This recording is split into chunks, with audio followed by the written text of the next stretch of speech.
Hello guys, welcome to Eden aquatics. So guys, இன்றைக்கி நம்ம ரொம்ப நாள் கழிச்சு நான் ரோலெக்ஸை உங்ககிட்ட காட்டுறேன். ஸோ பார்த்தீங்கன்னா மலை வாசனைகள் கூட அடிக்கடி உங்ககிட்ட காட்டியிருப்பேன், பட் ரோலெக்ஸை அப்படி காட்ட மாட்டேன். சீக்ரெட்டாக எங்கள் வீட்டில் ஒரு முக்கில் இருந்துருவான். ஸோ டேங்க் என்ன இப்படி அழுக்காக இருக்குதுன்னு நிறைய பேருக்கு தோணலாம். ஆக்சுவலி அது டேங்க் அழுக்காக கிடையாது.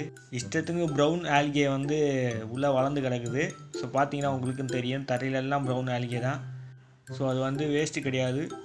ஏன் தண்ணி இவ்வளோ க்ளீனாக இருக்குன்னோ அது நான் முந்தா நேற்று தான் வாட்டர் சேஞ்ச் பண்ணேன், அதனால தான். ஸோ பார்த்தீங்கன்னா நம்ம ரோலெக்ஸ் எப்படி இருக்கான் பாருங்கள். செல்லா குட்டியாக உள்ளே இருக்கானா, நல்லா அழகாக இருக்கான் பாருங்கள், புழு குட்டி மாதிரி இருக்கான். ஸோ ரோலெக்ஸ்க்கு என்ன ஃபீட் பண்ணுறேன்னு நிறைய பேருக்கு தெரியாது. ஸோ காட்டி கொடுத்துட்றேன்.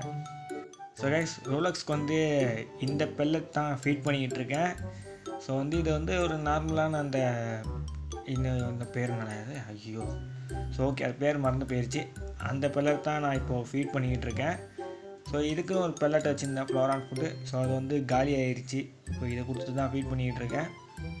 ஸோ இதை மட்டும் ஃபீட் பண்ணியே இதை வளர்க்க முடியாது. ஏன்னா இது ஸ்லோ க்ரோத் ஃபிஷ்ஷு. ஸோ எப்படின்னா வீக்லி 5 days பெல்லட்ஸாக இருக்கும். சாட்டர்டே சண்டே சிக்கனாக இருக்கும்.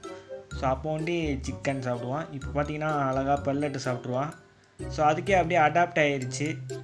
அப்படியே இந்த டேலாம் இவன் இதான் போடுவான் நம்மளுக்கு, அதுக்கப்புறம் சாட்டர்டே சண்டே வந்தால் தான் நம்மளுக்கு சிக்கனே போடுவான் அப்படின்னு அதுவே அடாப்ட் ஆகிடுச்சு. ஸோ எனக்கும் அது கொஞ்சம் ஈஸியாகிடுச்சு. ஆனால் மற்ற மீன் இதாக இருந்தால் சிக்கன் போட்டால் அப்புறம் சிக்கன் தான் வேணும்னு அடம்பிடிக்கும், பெல்லட் போட்டால் சாப்பிடாது. பட் இவன் அது அப்படியே அடாப்ட் பண்ணனால கொஞ்சம் ஈஸியாக இருக்குது.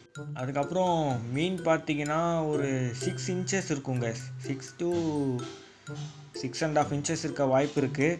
ஸோ கேமராவில் பார்க்க குட்டியாக தெரிஞ்சாலும் வளர்ந்துருக்குது, கொஞ்சம் நல்லா வளர்ந்துருக்குது.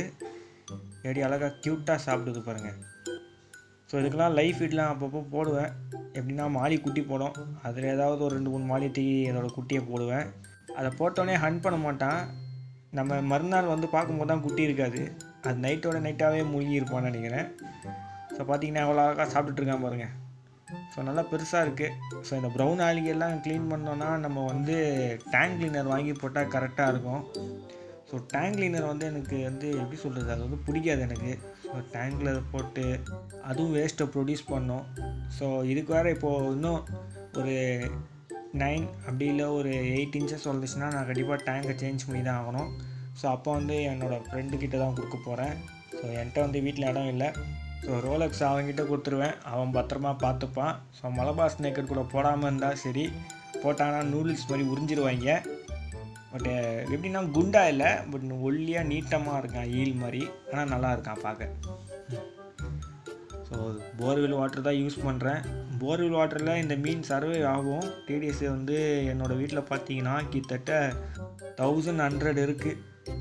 ரொம்ப அதிகம். அது மினிமம் ஃப்ரெஷ் வாட்டர் ஃபிஷ்ஷே நான் 500 டிடிஎஸ் லெவலுக்குள்ளே தான் வைக்க சொல்லுவேன். பட் இதை நான் 1000 டிடிஎஸில் வச்சுருக்கிறேன்.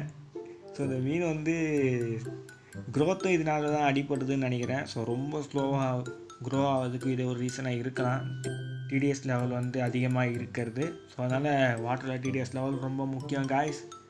ஸோ ரோலெக்ஸை காட்டிட்டேன், ரோலெக்ஸ் நம்மக்கிட்ட தான் இருக்கான். ஸோ டோன்ட் வரி, அவனும் பி ஹாப்பியாக தான் இருக்கான். ஸோ ஜாலியாக பெல்லட்டை சாப்பிட்டுட்ருக்கான். இந்த பெல்லட் அவனுக்கு பிடிக்கவே இல்லை. அடுத்த தடவை குளத்துக்கு போனால் நல்ல பெல்லட்டாக வாங்கிட்டு போடுவோம் கைஸ். Bye guys.